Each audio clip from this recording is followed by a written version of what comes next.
Daddy నన్ను బయటికి తీసుకెళ్తూ ఉండేవారు. డాడీ ప్యాకెట్కి వెళ్ళినా ఎక్కడికి వెళ్ళినా సరే ఆయనతో నన్ను ఎప్పుడు తీసుకెళ్తూ ఉండేవారు. నేను చాలా హ్యాపీగా ఉండేవాడిని, ఎందుకంటే నాకు చిన్నతనం, నాకు ఆయన ఏం చేసినా సరే నాకు పాకెట్ మనీ వచ్చేది. ముగ్గురు అన్నదమ్ముల్లో డానీ చివరివాడు. తండ్రికి అతనంటే ఎంతో ఇష్టం, ఎంతో ముద్దు చేసేవాడు. వీలైనంత ఎక్కువ సమయం డానీ తండ్రితోనే గడిపేవాడు. తండ్రి దగ్గర ఉన్నప్పుడు చాలా సంతోషంగా ఉండేవాడు. తల్లితో కొట్లాడినప్పుడు మాత్రం డానీ దిగులుగా ఉండేవాడు. మమ్మీ ఏమో డాడీ డబ్బులు ఖర్చు పెట్టేస్తున్నారని, బాగా విచ్చలవిడిగా తిరుగుతున్నారని ఎప్పుడు ఆర్గ్యుమెంట్ ఉండేది. ఇద్దరు ఇంకా డాడీ హ్యాండిల్ చేసేవారు మమ్మీని. ఏదీ అర్థం చేసుకునే వయసు కాదు డానీది. తన కుటుంబంలో ఉన్న సమస్యలు అర్థం చేసుకునేలోగా 8 ఏళ్ల వయసులో అతనికి పెద్ద ఎదురు దెబ్బ తగిలింది. ఒక్క ఫైన్ డే మార్నింగ్ డాడీ చచ్చిపోయారు అని వినగానే చాలా అప్సెట్ అయిపోయాను. అంటే మమ్మీ పెద్దగా ఏడుస్తూ ఉంది. ఇంకా ఆ టైంలో డాడీ ఇంకా లేరు అనే పరిస్థితి వచ్చేటప్పటికి ఇంకెవరిని ఎవరి దగ్గరికి వెళ్ళాలనేది నాకు తెలియలేదు, ఎందుకంటే ఎక్కువ డాడీతోనే ఉన్నాను. తండ్రి హఠాన్ మరణంతో డానీ కుంగిపోయాడు. తండ్రి లేని లోటును జీర్ణించుకోవడానికి అతనికి చాలా సమయం పట్టింది. ఆ వెంటనే అతను మరో మార్పును కూడా ఎదుర్కోవాల్సి వచ్చింది. అతన్ని హాస్టల్కి పంపించి వేశారు. అక్కడికి వెళ్ళిన తర్వాత నేను ప్రతి వారం మమ్మీ వస్తే మా మమ్మీని టార్చర్ చేస్తాను. మా డాడీ ఉంటే ఇలా ఉండేది కాదు కదా, మా డాడీ ఉంటే అడిగింది ఇచ్చేవారు, ఎన్నో తెచ్చేవారు అని చెప్పి అడుగుతాను. చదువులో డానీ ఫెయిల్ అయ్యాడు. ఎన్నో స్కూళ్లు మారాడు. తనలో ఒక ప్రతికూల భావాలు పెరుగుతున్నట్లు అతను గమనించాడు. జీవితం పట్ల అతనికి పూర్తిగా అవగాహన కొరవడింది. డానీ హాస్టల్ వదిలి ఇంటికి తిరిగి వచ్చేశాడు. కుటుంబ సభ్యుల ప్రేమ, ఆదరణ కరువవడంతో అందరినీ ఆకట్టుకోవడానికి ఎన్నో పనులు చేసేవాడు. మెట్రికులేషన్కి వాటికి కోచింగ్ పంపించాడు. ఈ కోచింగ్ పీరియడ్లో ఏం జరిగిందంటే బాగా చదువుల్లో ఇంకా ఫ్రెండ్స్ సర్కిల్ పెరిగిపోయింది.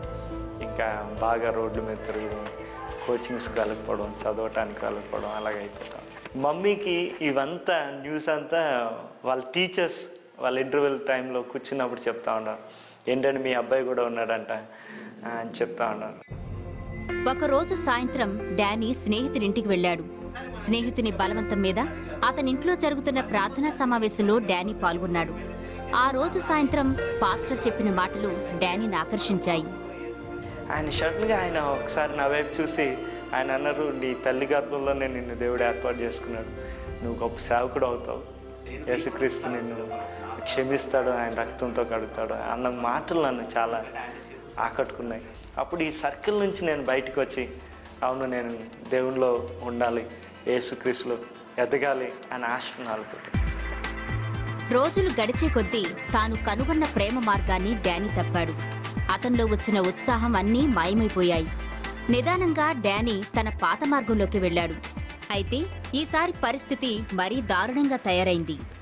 మమ్మీ ఎంత పీక్ స్టేజ్కి వచ్చారంటే ఎప్పుడు అంటూ ఉండేవారట, అరే నేను చిన్నప్పుడే మెడ నులిపేసి చంపేసి ఉంటే ఎంత బాగుండు, నాకు నా ప్రాణానికి నువ్వు పెద్ద దీనిలా తయారయ్యావు అని చెప్పి మమ్మీ అలా తిడతా ఉంటే ఇంకా ఎక్కడికైనా సరే పారిపోదాం అనిపించింది.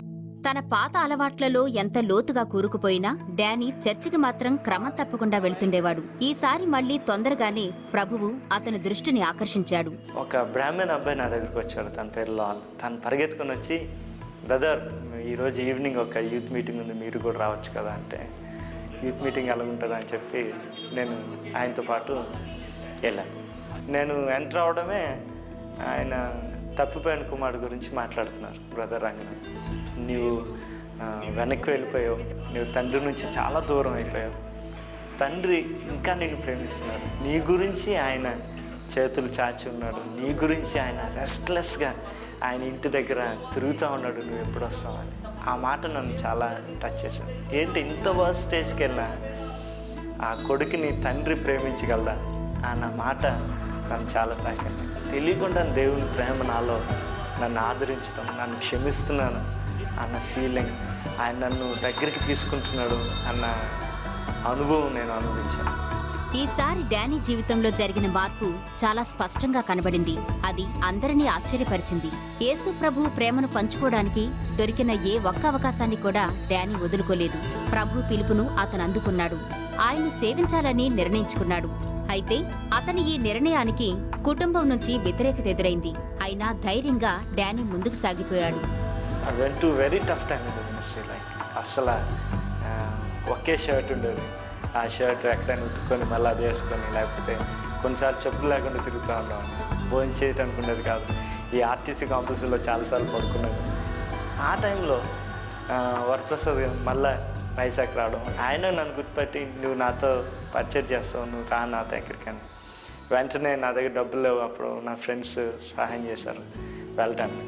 డానీ వైజాగ్ తిరిగి వచ్చాడు. నగరంలో చెత్త ఏరుకునేవాళ్లు, హెజ్రాలను కలిసి వారికి కౌన్సిలింగ్ ఇవ్వడం, కావలసిన సహాయం అందించడం వంటివి చేసేవాడు. మంచి జీవితం గడిపేందుకు మార్గాన్ని వారికి డానీ చూపేవాడు.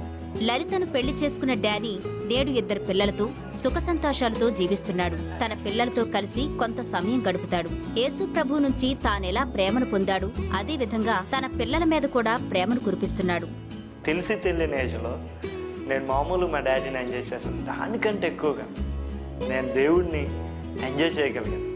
ఇలాంటి పరిస్థితుల్లో ఉన్నవాడిని కూడా దేవుడు ఖచ్చితంగా మార్చగలడని నా జీవితంలో రుజువు చేశాడు. ఆయన రుజువు చేసి తన ప్రేమను నా జీవితంలో నిజంగా అనుభవించడానికి దేవుడు కృపనిచ్చాడు.